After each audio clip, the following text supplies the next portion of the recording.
Hey guys, how are you all. मेरा नाम है रमनदीप सिंह। स्वागत है आपका मेरे चैनल एफएलएम के अंदर।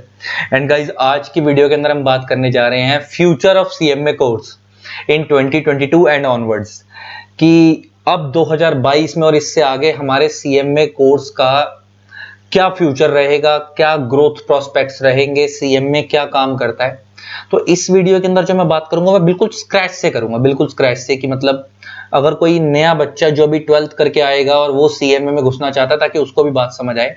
और फिर हम बात करेंगे इसके ग्रोथ प्रोस्पेक्ट्स को लेकर, कि हमारे इस प्रोफेशन का, ये इतना बढ़िया प्रोफेशन है, इसका क्या ग्रोथ एस्पेक्ट्स है, उन सब के बारे में बात करेंगे। अगर मैं पहले एक बेसिक बात करूं स्टार्ट करने से पहले, तो पहले हम समझते हैं कुछ चीजें कि सीएमए कोर्स के, अगर आपसे बात करूं, तो वो चीज समझने वाली ये है कि देखो, सीएमए, पहले मैं इसकी फुल फॉर्म की बात करूं तो ये होता है cost and management accountant. Cost and management accountant. बहुत सारे लोग इसको आईसीडब्ल्यूए के नाम से भी जानते हैं, सीडब्ल्यूए के नाम से भी जानते हैं। वो सीडब्ल्यू, पहले इसका नाम होता था cost and works accountant.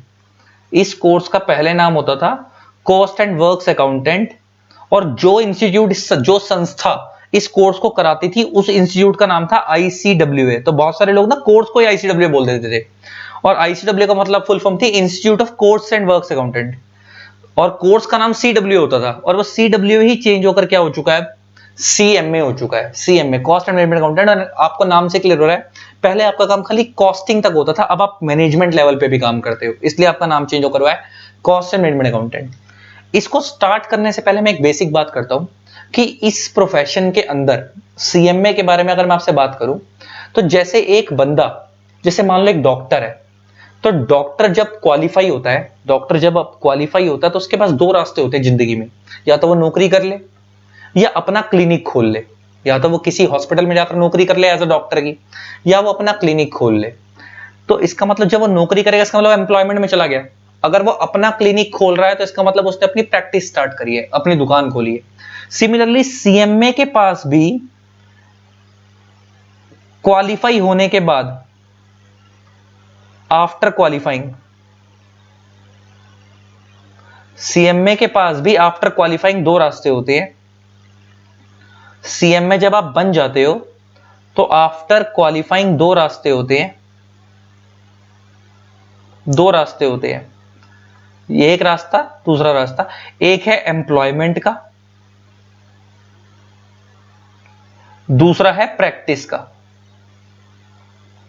Employment और प्रैक्टिस में फर्क क्या होता है? एक रास्ता ये है कि अगर आप सीएमए बन गए, तो आप सीएमए बनने के बाद कंपनी में जाकर नौकरी कर लो।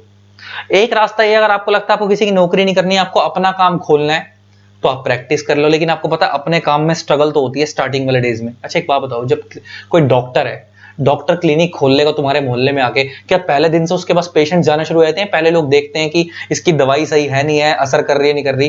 पहले लोग आसपास के लोगों का रिव्यू लेते हैं, धीरे धीरे एक एक करके लोग जाना शुरू होते हैं, ट्रस्ट बढ़ता है। पहला बंदा गया, इलाज करवा के आया, उसको असर कर गई दवाई, तो वो आगे वाले को रेफर करेगा। धीरे धीरे काम बढ़ना शुरू हो जाता है। सेम हमारे साथ भी है, सीए हो, सीएस हो, सीएमए हो, कोई भी हो। जब आप प्रोफेशनल बनते हो, तो आपके पास दो रास्ते होते हैं, या तो आप नौकरी कर लो या प्रैक्टिस कर लो। अगर आप प्रैक्टिस करोगे, तो मतलब एक किस्म से वो दुकान है, जितने ज्यादा कस्टमर होंगे उतनी ज्यादा कमाई होगी। तो प्रैक्टिस के अंदर आप, इसका मतलब ये है कि अगर सीएम में बनने के बाद अपना ऑफिस खोलता है, तो जितने ज्यादा कस्टमर होंगे, उतने ज्यादा क्लाइंट होंगे, उतनी ज्यादा कमाई होगी। और दूसरा, अब कस्टमर जोड़ने में टाइम तो लगता है, तो इसीलिए बहुत सारे लोग स्टार्टिंग में प्रैक्टिस स्टार्ट नहीं करते, पहले वो नौकरी करते हैं कुछ सालों तक, 2 4 5 साल तक, कुछ पैसा जोड़ लेते हैं, उसके बाद प्रैक्टिस में आते हैं, ताकि पीछे बैकअप सपोर्ट के लिए रहे। एम्प्लॉयमेंट में ये कि आप जैसे क्वालिफाई हो गए, आप नौकरी के लिए अप्लाई कर लो। अभी सीएम में क्या काम करता है, मैं उसके बारे में बात करूंगा। अच्छा, सीएम में कब कब कर सकते हो आप पे दो रास्ते हैं, या तो आप आफ्टर 12th कर लो, या आप आफ्टर ग्रेजुएशन कर लो।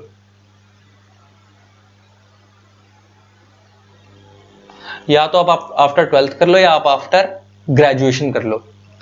अगर आप आफ्टर 12th करते हो, तो आपको 3 लेवल देने पड़ेंगे सीएमए में: फाउंडेशन, इंटर, फाइनल। अगर आप आफ्टर ग्रेजुएशन आते हो, तो आपको दो ही लेवल देने हैं, इंटर एंड फाइनल। आपको फाउंडेशन एग्जाम्प्ट है।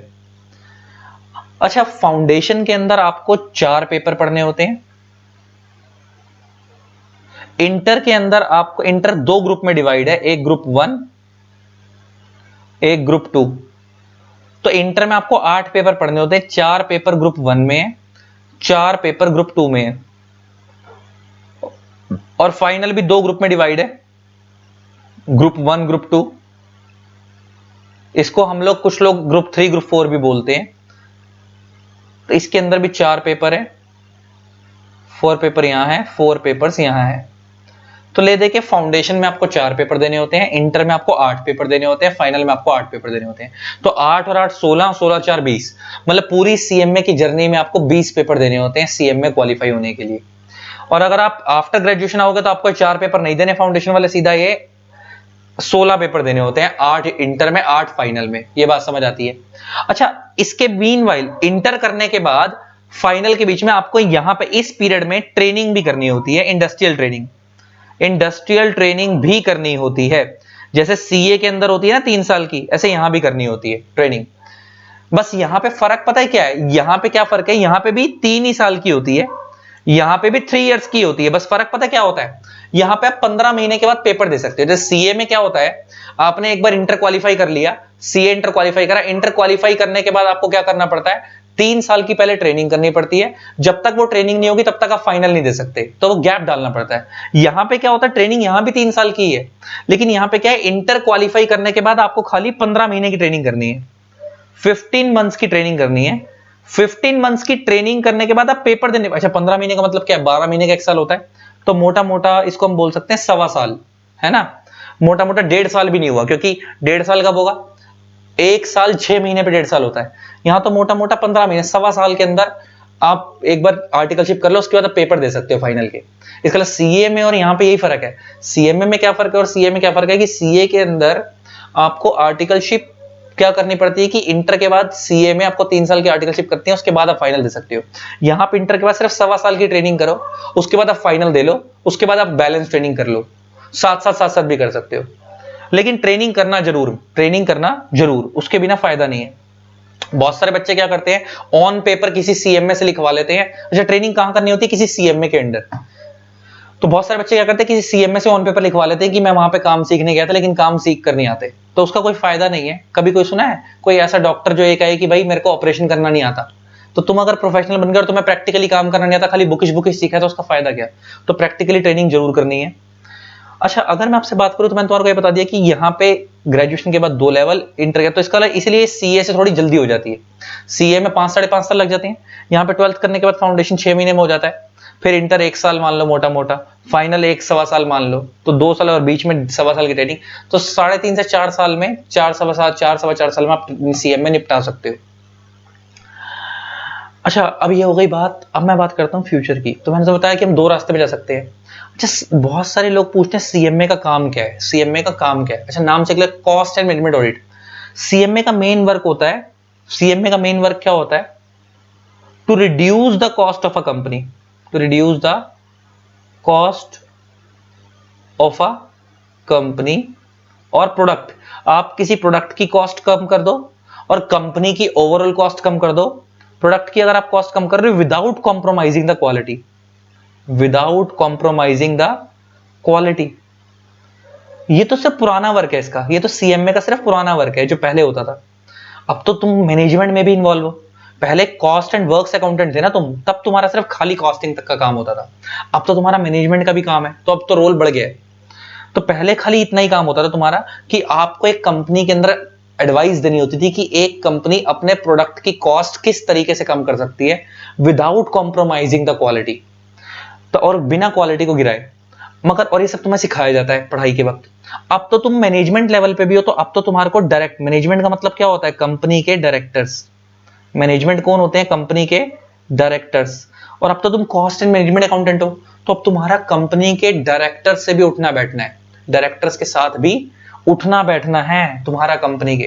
तो अगर तुम्हारा कंपनी के डायरेक्टर्स के साथ भी उठना बैठना है, तो अब आज की डेट में डायरेक्टर्स तुम्हारे से कंपनी लॉ की एडवाइस भी लेंगे कि director as per company law ये काम, कंपनी लॉ आपको ये सिखाता है कि कंपनी में डायरेक्टर क्या क्या कर सकते हैं, क्या क्या नहीं कर सकते, है ना। टैक्सेशन की एडवाइस भी लेंगे, कि उनको कहां कहां टैक्सेशन बच सकता है, कहां कहां नहीं बच सकता, है ना। अगर वो लिस्टेड कंपनी है तो सेबी की एडवाइस भी लेंगे। सेबी एक लिस्टेड कंपनी का रेगुलेटर है। लिस्टेड कंपनी में जो स्टॉक मार्केट में जिन कंपनियों को ट्रेडिंग होती है, तो सेबी लॉ की एडवाइस भी आपसे ली जाएगी। अच्छा, अकाउंटिंग मैटर्स की एडवाइस भी आपसे ली जाएगी। अच्छा, तो बच्चा बोलता है सर ये सब मैटर हमारे को आते होंगे। बिल्कुल आते होंगे, ये सब आपके कोर्स में आपको सिखाया जाता है। इसके अलावा आपका रोल बढ़ गया। पहले आप खाली कॉस्टिंग तक सीमित थे, अब आप बहुत बड़े लेवल पर बट एडवाइजरी में चले गए हो। अब आप टॉप लेवल पे बैठते हो। तो कंपनी के जो टॉप लेवल के ऑफिसर्स होते हैं ना, सीए, सीएस, सीएमए, उसमें तीन ही लोग आते हैं। सीए कंपनी के फाइनेंशियल हेड होते हैं, सीएमए कंपनी के कॉस्ट हेड होते हैं, सीएस कंपनी के लीगल हेड होते हैं। तो हम लोग सब प्रोफेशनल जितने भी होते हैं, सीए, सीएस, सीएमए कंपनी के टॉप लेवल ऑफिसर्स होते हैं। हम फर्स्ट ग्रेड ऑफिसर्स की कैटेगरी में आते हैं। तो तुम लोग एक ऐसे प्रोफेशन का पार्ट हो जो फर्स्ट क्लास ऑफिसर्स के अंदर आओगे। एक ये बात हो गई। अच्छा, बहुत सारे लोग बोलते हैं कि सर सीए तो ऑडिट करता है, क्या हम ऑडिट नहीं कर सकते? बेटा, आप भी ऑडिट करते हो। बहुत सारे लोगों को ये बात पता ही नहीं है। सीए, सीएस, सीएम में तीनों ही ऑडिट कर सकते हैं। अगर मैं ऑडिट, देखो ऑडिट का मतलब होता है रीचेकिंग। तुमने बहुत बार सुना होगा ऑडिट, ऑडिट वर्ड। ऑडिट का मतलब होता है रीचेकिंग, कि एक कंपनी में जो भी काम हुआ है वो ढंग से हुआ नहीं हुआ चेक करना, इज कॉल्ड ऑडिट। तो ऑडिट भी ना तीन तरीके के होते हैं। एक होता है स्टैट्यूटरी ऑडिट, एक होता है सेक्रेटेरियल ऑडिट, एक होता है स्टैट्यूटरी ऑडिट, एक होता है सेक्रेटेरियल ऑडिट, और एक होता है कॉस्ट ऑडिट। तो स्टैट्यूटरी ऑडिट का मतलब होता है फाइनेंशियल स्टेटमेंट्स को ऑडिट। एक कंपनी की बैलेंस शीट ढंग से बनी या नहीं बनी, ये सब चीजें। फाइनेंशियल स्टेटमेंट्स के अंदर क्या क्या आता है? Balance sheet, profit and loss account, company का प्रॉफिट एंड लॉस अकाउंट। तो एक कंपनी की balance sheet, profit and loss account, ये सब ढंग से बना नहीं बना, ये वाला ऑडिट कौन करता है? सीए करता है। अच्छा, एक कंपनी के ऊपर जितने भी लॉ लग रहे हैं, तो सेक्रेटरी ऑडिट को हम बोलते हैं compliances audit. Compliance audit means एक कंपनी के ऊपर जितने भी लॉ लग रहे हैं, कंपनी लॉ, सेबी लॉ, क्या वो लॉ ढंग से फॉलो हो या नहीं हो, ये वाला ऑडिट करता है सीएस। अच्छा, एक कंपनी में जितने भी कॉस्टिंग एस्पेक्ट्स हैं, कॉस्ट रिकॉर्ड ढंग से मेंटेन, देखो आपकी जब कंपनी प्रोडक्ट की कॉस्ट मिनिमाइज करवाती है तो किस तरीके से करवानी है, प्रोडक्ट की क्वालिटी ना गिरे, तो उसके लिए कॉस्टिंग के रिकॉर्ड्स भी मेंटेन किए जाते हैं अलग से, है ना, कि किस तरीके से कॉस्ट गिराई थी, कि सारी चीजें मेंटेन की जाती हैं, क्यों गिराई थी, क्या रीजनिंग थी, उसके सारे रिकॉर्ड्स बनते हैं। तो वो कॉस्ट रिकॉर्ड ढंग से मेंटेन हुए या नहीं हुए, कॉस्टिंग की ट्रांजेक्शन सारी प्रॉपर्ली मेंटेन हुई या नहीं हुई, उस सारी चीजों को ऑडिट कौन करता है कंपनी के अंदर? सीएमए। तो सारे ही ऑडिटर हैं। सीएस, सीएम में सारे ऑडिटर। लोगों को बात पता है, लोग सोचते हैं ना सीए ऑडिटर है, सीएस भी ऑडिटर है, सीएमए भी ऑडिटर है, सारे ऑडिटर हैं। तो तुम लोग भी ऑडिटर हो। हाँ, अच्छा, आप लोग फाइनेंशियल स्टेटमेंट्स को ऑडिट नहीं करते, आप लोग टैक्स ऑडिट नहीं करते। इनकम टैक्स का जो ऑडिट होता है ना, जो तुम लोगों ने सुना होगा इनकम टैक्स का ऑडिट होता है, वो पावर खाली सीए के पास होती है, सीएस और सीएमए के पास नहीं होती। लेकिन सीएस और सीएमए ऐसा नहीं कि उनके पास अगर ऑडिट की पावर नहीं है टैक्स की, तो वो उसकी कंसल्टेंसी नहीं दे सकते। अगर आपका इनकम टैक्स बहुत स्ट्रांग है, तो आप इनकम टैक्स की कंसल्टेंसी दे सकते हो। कंसल्टेंसी का मतलब होता है एडवाइस कर सकते हो। आप इनकम टैक्स में ऑडिट करते वक्त साइन नहीं कर सकते, वो पावर खाली सीए को है। लेकिन आप इनकम टैक्स की कंसल्टेंसी कर सकते हो ना। और आपको सीए वाले ऑडिट की इतनी टेंशन है क्यों, जब आपके अपने दो ऑडिट की पावर आपके पास? आपको अपना ऑडिट मिला हुआ है, सीएस वालों को अपना ऑडिट मिला हुआ है, सीए वालों को अपना ऑडिट मिला हुआ है। ये तो बात हो गई कि हम लोग ऑडिट भी कर सकते हैं, हम लोग जॉब में भी जा सकते हैं, हम लोग प्रैक्टिस में भी जा सकते हैं। अगर मैं एवरेज सैलरी की बात करूं, सीएमए की एवरेज सैलरी की, तो बेटा average salary 5 to 8 lakh per annum के बीच में है। 5 to 8 लाख पर एनम के बीच में। एक साल में अगर आप सीएम में क्वालिफाई होते हो तो स्टार्टिंग सैलरी नॉर्मल 5 लाख से 8 लाख के बीच में लग जाती है, अगर आप में थोड़ी सी स्किल है। अच्छा, मैं एवरेज बोल रहा हूँ। एवरेज का मतलब जरूरी नहीं है कि 5 ही लगेगी, हो सकता है 4 लाख लगे साल की, हो सकता है 3 लाख लगे, हो सकता है 10 लाख लग जाए, हो सकता है 15 लाख। अच्छा, ऐसे ऐसे सीएम में भी हैं। मैं भी उनका इंटरव्यू लेके आने वाला थोड़े टाइम में अपने चैनल पे, जो मेरे प्राइवेट स्टूडेंट हैं, जो बच्चे, अच्छा जो बच्चे वीडियो देख रहे हैं, बता भी दूं, हम लोग सीएमए की कोचिंग भी देते हैं। हम लोग हमारे यहाँ सीएमए की कोचिंग भी देते हैं। सीएमए फाउंडेशन, इंटर, फाइनल, सारे ही कोर्सेज को पढ़ाते हैं और सारे लेवल पे पढ़ाते हैं और सारे सब्जेक्ट अवेलेबल है हमारे यहाँ। मैं जो मेनली पढ़ाता हूँ, मैं तीनों लेवल पे लॉ पढ़ाता हूँ सीएमए के बच्चों को, भले फाउंडेशन हो, इंटर, फाइनल हो, प्लस इंटर में ऑडिट भी पढ़ाता हूँ। अगर आपको हमारी क्लासेस की डिटेल्स भी चाहिए हो तो आप मेरे को व्हाट्सएप पे मैसेज कर सकते हैं। मेरा नंबर है 8802233513। अगर आपको क्लासेस चाहिए हो तो आप उसकी भी डिटेल, मैंने इसलिए बीच में बात छिड़ गई तो मैंने बता दी। इस नंबर पे आप इंक्वायरी भी कर सकते हो, मेरा व्हाट्सएप नंबर है। कॉल मत करना, सिर्फ मैसेज कर देना। इसमें आपको इस तरीके से, अगर इंक्वायरी करनी हो तो इस तरीके से लिख देना अपना नेम, जो भी हो आपका XYZ, और आपके नीचे पर्पस, पर्पस में आप लिख देना इंक्वायरी फॉर CMA इंटर या फाइनल जो भी है, इस तरीके से लिख देना, मेरे व्हाट्सएप पे मैसेज कर देना और आपको जो डिटेल्स चाहिए हो पूछ लेना। अच्छा, तो मैंने तुम्हें बताया कि अगर आप CM में क्वालिफाई हो तो आपकी एक एवरेज सैलरी 5 लाख से 8 लाख के बीच में जाती है। और तुम्हारे को, अच्छा सैलरी के ऊपर वैसे मैं अलग से वीडियो बनाऊंगा, एक नॉर्मल एवरेज बोली, बहुत सारे CM में ऐसे हैं। अच्छा एक बात बताओ, 10 लोग एक, अगर मान लो हम 10 दोस्त हैं, सबके पास सेम इंस्टीट्यूट की डिग्री है, सबने सेम अटेम्प्ट में क्वालिफाई करा, सबके सेम नंबर है, क्या सबकी सैलरी सेम होगी? नहीं। तुम्हारी नॉलेज कैसी है, तुम्हारी कम्युनिकेशन स्किल्स कैसी है, तुम्हारी पर्सनैलिटी कैसी है, एक ओवरऑल पैकेज उसके बेस पे डिसाइड होता है। बहुत सारे लोग ऐसे हैं जिन्होंने रट्टे मार के पास हो गए, नॉलेज अच्छी नहीं है तो उनको अच्छी नौकरी नहीं लगती। बहुत सारे लोग ऐसे हैं जिनकी नॉलेज बहुत ज्यादा स्ट्रांग है, भले ही वो फ्रेशर है लेकिन नॉलेज बहुत ज्यादा स्ट्रांग है तो उनको पैकेज अच्छा लगता है। तो तुम्हारी नॉलेज, तुम्हारी स्किल्स, बहुत सारे लोग ऐसे जो पढ़े लिखे बहुत हैं, नॉलेज बहुत अच्छी है लेकिन उनको कंप्यूटर पे काम करना ही नहीं आता, गांव से आए हैं, छोटे छोटे बच्चे छोटे छोटे गांव से आए हैं, तो बेटा अपना कंप्यूटर पे, वर्ड पे, एक्सेल पे हाथ स्ट्रांग रखो। तो आपकी ओवरऑल पर्सनैलिटी के बेस पे आपका पैकेज डिसाइड होता है। और अगर आप और ये तो मिनिमम है सैलरी, जैसे जैसे एज ग्रो होती जाएगी, तो मैंने ऐसे ऐसे CM में देखे हैं जो 1 to 2 करोड़ पर एनम कमा रहे हैं, ऐसे ऐसे CM में भी हैं जो 1-1 2-2 करोड़ रुपए 1-1 साल का कमा रहे हैं। तो स्काई इज द लिमिट। और अगर आप अपनी फर्म खोल लेते हो तो फर्म में इनिशियल डेज में तो स्ट्रगल होती है, लेकिन फ्यूचर में जैसे जैसे काम बढ़ता जाएगा तो ग्रोथ होती है ना। तो आप जिस प्रोफेशन, अगर आप CMA में हो तो आप प्राउड फील करो कि आप बिल्कुल सही प्रोफेशन में हो, और अगर आप CMA में आने वाले हो तो निश्चिंत होकर आ जाओ, ये बहुत अच्छा प्रोफेशन, तुम्हारे को बहुत अच्छी ग्रोथ देगा करियर के अंदर।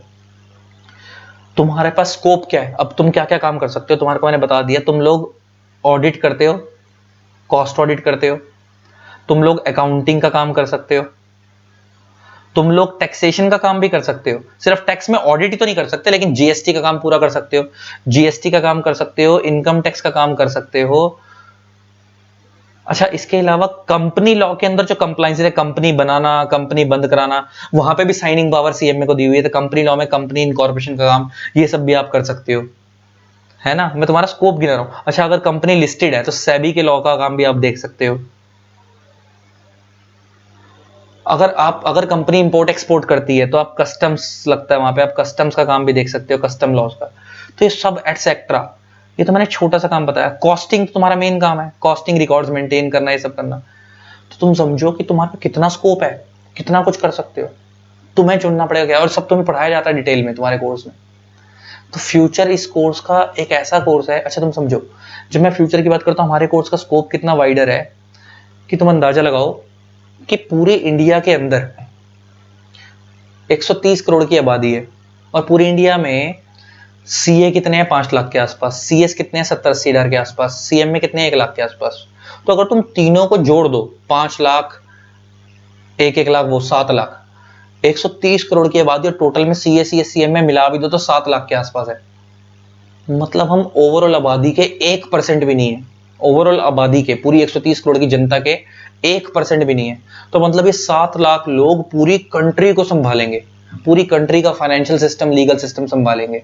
तो सोचो क्या हमारे स्कोप में कमी हो सकती है? इतना बड़ा हमारे को सिस्टम संभालना है, क्या हमारे स्कोप में कमी हो सकती है?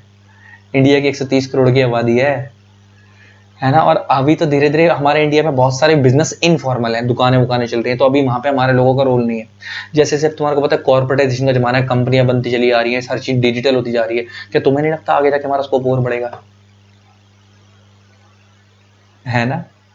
तो निश्चिंत होकर इस कोर्स को करो।